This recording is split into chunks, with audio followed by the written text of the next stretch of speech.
What is up, YouTube? Holy cow, it's been a hot minute. If you're new here, welcome to my channel. My name is Allie and this is WTF Wednesday. The missing person case that I want to talk about today is one that has really been heavy on my heart since I first heard about it. I think I was watching a video from Cold Case Guy. I'll make sure I leave the information in the below if that's wrong. It's just been kind of dwelling in the back of my mind. It's one of those that for some reason is hitting home so big for me, even though I don't necessarily have any ties or any personal connection with Andrew's story. And honestly, I have been working on some other projects recently and I haven't had a chance to sit down and film for you guys. And this case is really what sparked me to sit down in front of the camera and talk about it. If you haven't already, please hit that. I'm rusty over here, very rusty. Please subscribe if you haven't already, and without further ado, let's get right into Andrew and his story. The Gosden family lives in Balby, which is a suburb of South Yorkshire, England. Andrew's family were Anglican Christians. However, their parents did not baptize their children because they really wanted to make sure that their children had kind of the choice of whether or not to be baptized and whether or not to kind of follow the Christian church that they had grown up in, which I think is really cool. And Andrew was a Club Scout kind of within his church, told his father that he no longer wanted to go to church and no longer wanted to kind of affiliate himself with his friends or anybody who was at the Club Scout. And that was just a few months before his disappearance. Andrew's family really described him as a homebody. He was definitely an introvert and kind of kept to himself. He was a little bit shy and didn't have a ton of friends. However, Andrew was extremely smart. He was so gifted, especially in mathematics. Andrew was in the top 5% of his school and was actually in a lot of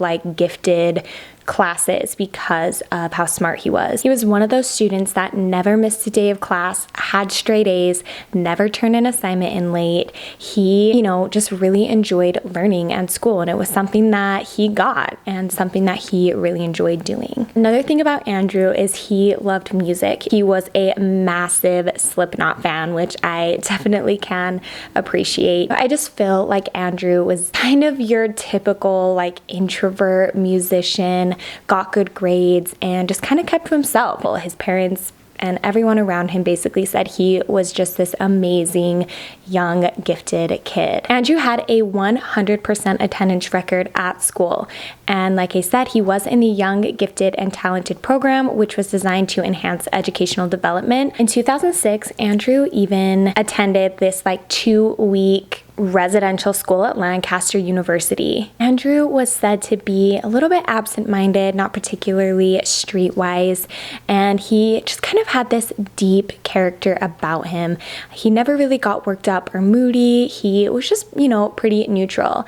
And his teachers and other students characterized him as quite shy, young, and also very mature. So he kind of just seemed like this deep old soul. Another thing about Andrew is that he was 14 when he disappeared. He looked really young. A lot of people actually still thought he was maybe 11 or 12. Andrew had a very strong prescription, so he did wear glasses. He was also deaf in one ear and has a very distinctive double ridge on his right ear. So see if I can find a picture, but it's basically like this little ridge you have in your ear. He had two. So that was kind of something really unique about him, and also something that, after he disappeared was a huge characteristic that people were looking for when they were looking for Andrew. On the morning of Andrew's disappearance, he had a difficult time waking up in the morning, and as I said before, he had a 100% attendance record, and he also seemed to kind of just be in a generally good mood most of the time. And that morning he was kind of irritable. His mom said that she just had a hard time getting him out of bed, getting him up, which just was not normal for Andrew. At 8:05 a.m., Andrew was seen walking across a park that was near his bus stop. And there was a eyewitness who was sitting on a bench near the park who said that he saw Andrew walk from his home to the bus stop, and he actually did not get on the bus that day. In fact, he waited in the park until he knew that his family would all be gone, and then this eyewitness said he saw Andrew walk back home. Andrew was then seen withdrawing $200 from his bank account, and his total bank account amount was $214. So he pretty much took everything he possibly could out. I'm assuming the reason that he took only the $200 out. I know that, I don't know how it is in Europe, but I know most banks make you keep like $10 in your account to keep it open. I also know he could have gone to an ATM, which only lets you take out $20 at a time. So he definitely took out basically as much as he possibly could from his account. And then he returned back home. And we know this because he was seen on some neighbors' cameras that they had outside of their home. Once he returned home, he changed out of his school uniform, and here's where he put on his black Slipknot t-shirt, a pair of black jeans, grabbed his keys, wallet, and his PSP, or a PlayStation Portable. There were no other personal items of his found to be missing. He also did not take his passport with him. At 8:30, Andrew was seen again leaving his home for the last time. This is where we find him next at the Lancaster railway station, where he purchased a one-way ticket to London. The ticket seller at the railway station actually noticed how young Andrew was and noticed that he was getting a one-way ticket, and he even offered him a return ticket back, which I think was only like $1 extra or something like that. And Andrew still said no, he just wanted the one-way ticket. At about 9:35, this is when Andrew actually took his seat on the train, and an eyewitness said that she sat next to Andrew and he kept his head down and just had his PSP and played video games and just tried to kind of keep to himself. At this point, Andrew's school noticed that he wasn't in class and attempted to call his parents.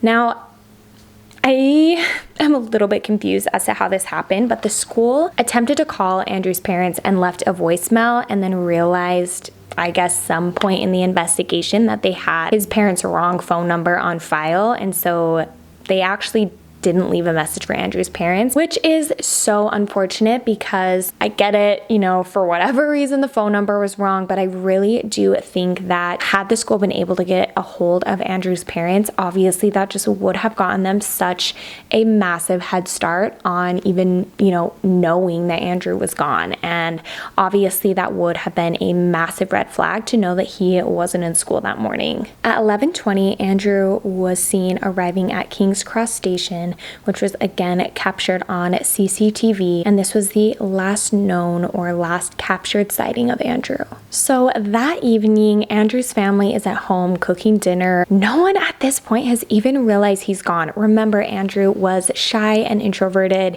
and he was a very, very good kid. Like, nobody really had any reason to be checking on him. His family just assumed he was tucked away in his room playing video games, listening to music, reading a book. This is when Andrew's mom asked his sister to go grab Andrew to come down for dinner. This is when they discover that Andrew is not home. Now, obviously, their first thought is he's probably with some friends, or, you know, maybe he took a walk. So they kind of waited a little bit, and around 7 p.m., that's when they called the police. At this point, the police find out that Andrew had never even attended school that day.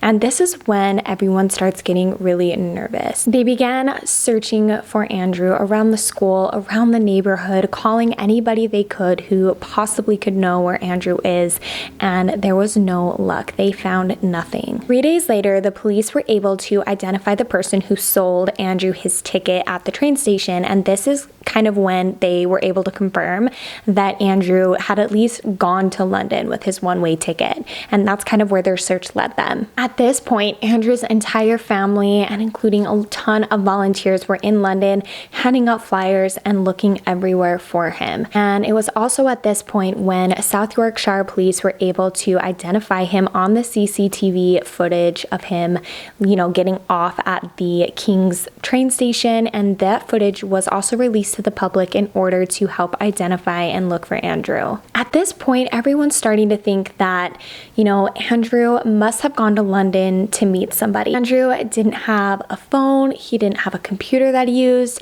he didn't even have an email address as far as anybody knew. They just really had no idea who Andrew could have been talking to, if there was anyone, and why he bought this one-way ticket to London. They even tried tracking his PSP. They got in touch with Sony headquarters to try to track the serial number. I have no idea, like, if, PlayStations can do that, or if they have like any kind of tracking, I don't know, but that turned up nothing. There's one computer that I think belonged to Andrew's sister, and they went through her entire computer just to see, maybe Andrew was, sneaking in and using her computer and borrowing it and chatting with someone. The family started looking into any concerts that were playing in London of any bands that Andrew was interested in, and that was a band called Sixth.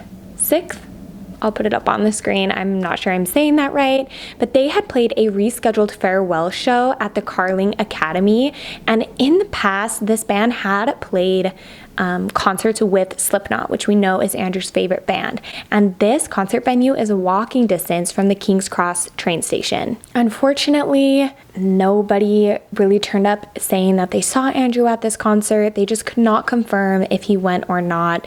The family didn't know if he bought a ticket. Andrew was a good kid, and if he wanted to go to this concert, his family and his parents just knew if he wanted to go, we would have got him a ticket and he could have gone. It just didn't make sense for why he would keep going to this concert a secret, or why he would have to miss school, why he got the one-way ticket. So even though the concert was a plausible explanation, it still didn't really lead them to any significant evidence. On the first anniversary of Andrew's disappearance, there was actually a lot of sightings of him in the London area. There were 45 possible sightings in London and 11 from Brighton. Throughout the last several years, Andrew's family has not given up trying to find him. The family has hired a private investigator. They are literally constantly doing everything they can to find Andrew and bring him home, or at least know that he is safe. In June of 2018, Andrew's family hits a pretty major break in this case. This person reported having an online conversation with somebody named Andy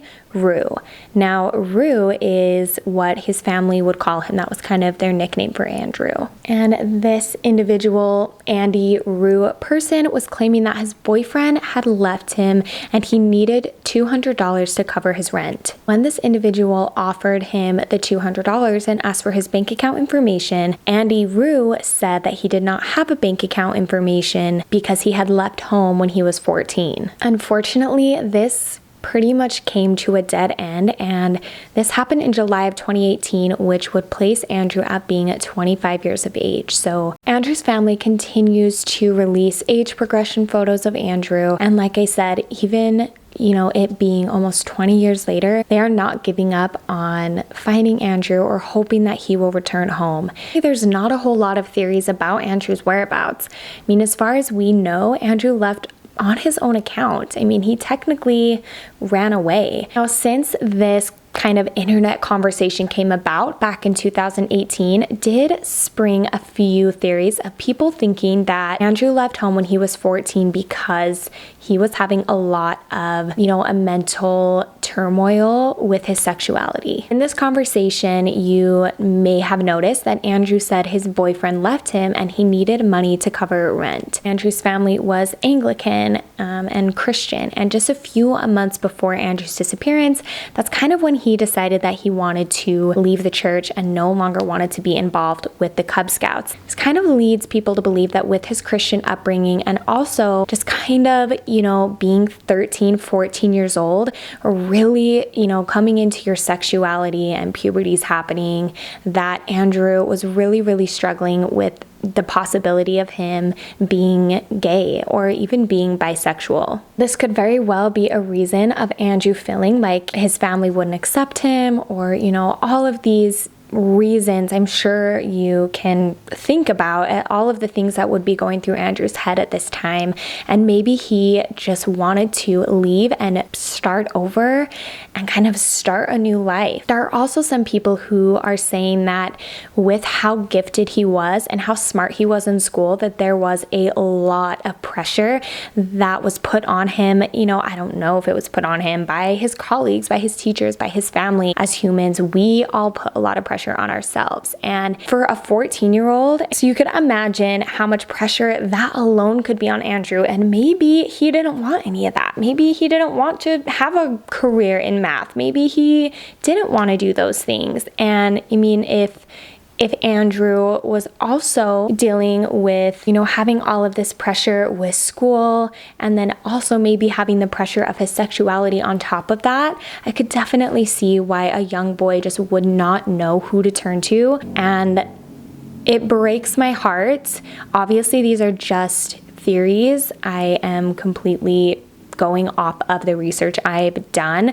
There is zero confirmation of Andrew's sexuality or of his schooling. Like if he, felt all of this pressure to perform well at school, I have no idea. Nobody really has an idea. And these are just pure speculations of why Andrew left. From what it sounds like, Andrew has amazing supportive parents who just want him to come home no matter what. I just really wanted to bring up this case because I've just been thinking about it the last several weeks, and I just remember being 14 and, to know anything that Andrew was going through, for him to up and leave like that, just makes my heart hurt. And my heart also hurts for his family to just not have those answers that they deserve. So I will obviously leave all of the information below if anybody has heard from Andrew. If you even think maybe you've been speaking to Andrew online, please call the tip line that I'll leave in the description box. So unfortunately, that is it. That's really all the information that